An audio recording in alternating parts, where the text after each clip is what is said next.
Shalom, shalom, shalom, everyone. Candace Owens has opened up a can of worms. Ben Shapiro and them done played with her a little too much. Now she telling all their business. Listen, I want y'all to take a listen to what she says and also some comments by others, and then I will give my commentary regarding what Candace Owens says about the Jewish and slave ships. I challenge Black Americans to wake up to your true history because your quarrel is not with white men, okay? Wake up to who publishes these books and keeps us warring with one another, Christians versus Christians, right? Christians versus Muslims. Wake up and learn the true history of slavery because that wasn't exactly a white men sport, okay? Jewish people were the ones that were trading us. Jewish people were in control of the slave trade. They've buried a lot of it, but it's there, and you can find it. I challenge Black Americans to wake up to your true history because your quarrel is not with white men. For one, our quarrel isn't with any race of man, but our biggest quarrel is with ourselves and other Black Americans. But let's let her continue. Wake up to who publishes these books and keeps us warring with one another, Christians versus Christians, right? Christians versus Muslims. Wake up and learn the true history of slavery because that wasn't exactly a white men sport, okay? Jewish people were the ones that were trading us. Jewish people were in control of the slave trade. They've buried a lot of it, but it's there, and you can find it. Okay, so she says Jewish people controlled the slave trade. What does control mean? Well, first off, the Atlantic slave trade was controlled by state-backed empires. The Portuguese, the Spanish, the French, the Dutch, and of course, the British. These governments, they chartered slave trading companies. They protected routes with navies. They collected taxes and customs. They also issued licenses and monopolies. The Jews were not controlling the slave trade. Now, did some Jewish individuals participate in the slave trade? Yes, absolutely. Many owned slaves or participated as merchants, but so did Christians, Muslims, Africans, free Black traders, and even indigenous people. But let's make no mistake, participation is not control. If participation is control, then everybody controlled slavery. The records, they're not hidden. We have ship manifest, port logs, insurance records, tax rolls, company charters. If Jewish people controlled the slave trade, it would show up in like ownership percentages, company leadership, shipping fleets, insurance underwriting, naval enforcement. It doesn't. But pay attention because Candace was very vague with what she said. Notice how she didn't give you any specifics. There wasn't anything to back what she said. She didn't mention a country, a time period, a percentage, a specific institution, or even a primary source. Why? Because the moment you start to get specific, her claim starts to collapse. Her saying it's buried shifts the burden of proof. Instead of proving the claim she made, now it's hidden. So then the lack of evidence becomes the evidence. And then if you disagree, you are ignorant or you're complicit in the cover-up. In real history, claims are actually backed by proof. In conspiracy thinking, claims are protected by suspicion. Yeah, I think she wasn't specific for a reason because, again, if she gets specific, it's easy to disprove. If she never gets specific, it's much harder to disprove. And I think it's morally bankrupt. I can already see some people in the comments, oh, you're defending Jews, $7,000. Here's my question. Do you want the truth? Do you want reality? Or do you just want what makes you feel good? And no, Jews aren't paying me to make this video.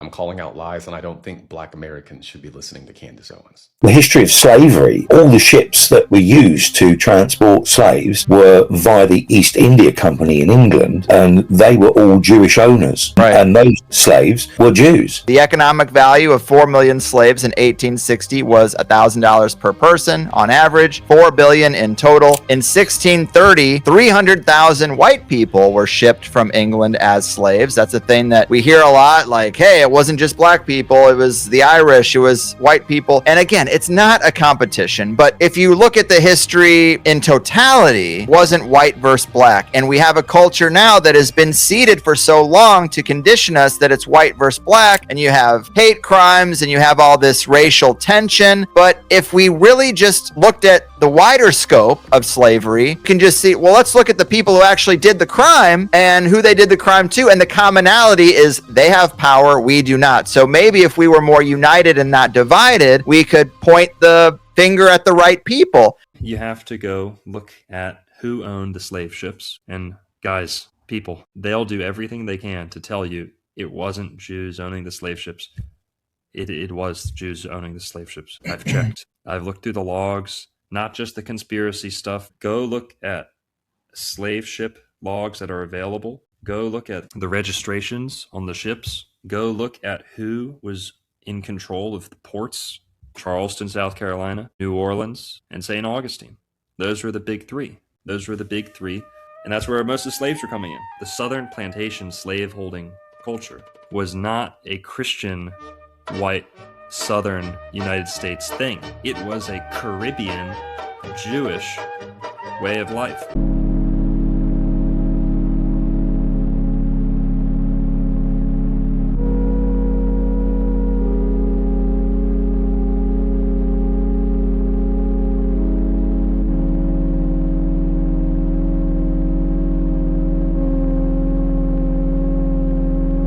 This conversation has been ongoing within the Israelite community for a better part of a decade now. We have been talking about the realities of the history of the transatlantic slave trade, of the Arabic slave trade, and pertaining specifically to the scriptures: Deuteronomy chapter 28, verse 15 through 68, Luke 21:24 as well. Both of those passages speak about worldwide enslavement of Yah's people. This conversation just continues to go on and on and on.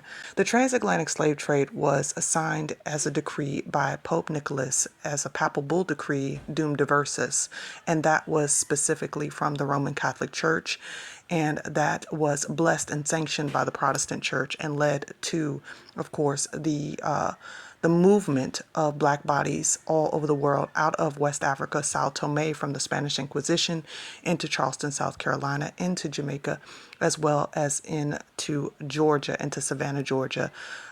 Many of those people we know today as the Gullah Geechee people. Gullah is the Hebrew word for redemption.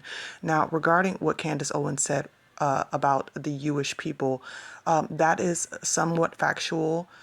It is not fully factual, but it definitely is somewhat factual in the sense that they definitely were participants and that they owned the ships.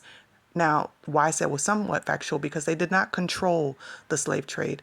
Just like the gentleman said, it was state sponsored. It was sanctioned by a multiplicity of European regions that controlled the exportation of African Israelite bodies.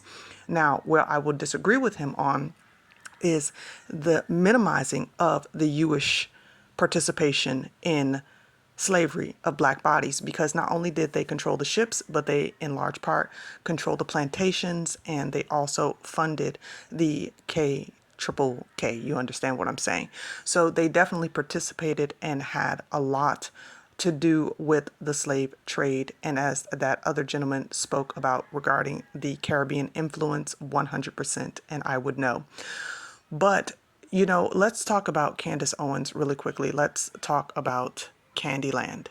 I have people coming in my comment section from time to time that are supportive of Candace, that are concerned for her because of the seemingly turning from her anti-black rhetoric to being supportive of quote-unquote black people.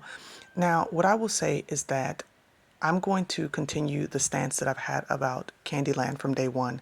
She is controlled opposition. She is reading from the script of her handlers. At first, her handlers were that of the Jewish community by way of Ben Shapiro and the Daily Wire, etc., etc. And now her controllers are the Roman Catholic Church. What we need to understand is that Candy's assignment is to turn away the awakening of the true Yahudim away from the bloodline Israelites to the Roman Catholic Church. That is her assignment, to create a sort of quote unquote spiritual Israel, to offer up breadcrumbs, offer up pieces of information. So it looks like she's actually concerned about the truth, concerned about the true history, concerned about the awakening, without saying that she's a participant in the awakening. But in actuality, she is diverting everyone's attention to the Roman Catholic Church. And as I started out saying, the Roman Catholic Church is actually the one that sanctioned the transatlantic slave trade. And the Roman Catholic Church is actually the one that sanctioned, through Constantine and the Constantinian Creed, the disruption of Hebraic interpretations of the scriptures. And this was in the 3rd century. And so what we need to understand is the Roman Catholic Church is using and handsomely paying this woman to divert attention away from them. Notice her language, as the gentleman said, oh, the Jewish people controlled the slave trade, the transatlantic slave trade. That is altogether false when it's looked at in a holistic sense.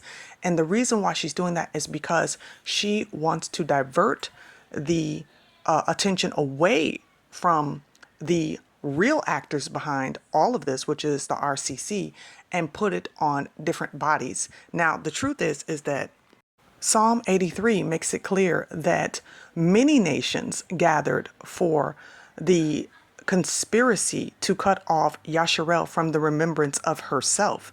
That would include the RCC, that would include the Arabic nations, that would include the Jewish community.